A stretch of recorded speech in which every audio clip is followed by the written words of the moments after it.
Rain drummed steadily on the city's cracked window panes as the anonymous writer hunched over his battered typewriter. Each keystroke echoed sharply in the dim, smoke-filled room, the only witness to secrets spilled across the yellowed pages. No one knew his name or face, only the cryptic stories slipped under editors' doors at midnight. His latest tale told of a vanished heiress, a detective haunted by regret, and a city where everyone wore a mask to hide their true selves. The details were too precise, too real. Names, addresses, whispered confessions that matched last week's headlines.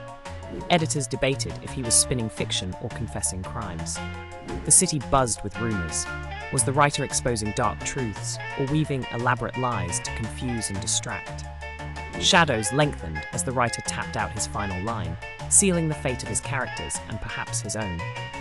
The next morning, police found the detective from the story sitting by the docks, clutching a blood-stained letter. No one saw the writer leave, but his typewriter sat silent, a single page left behind.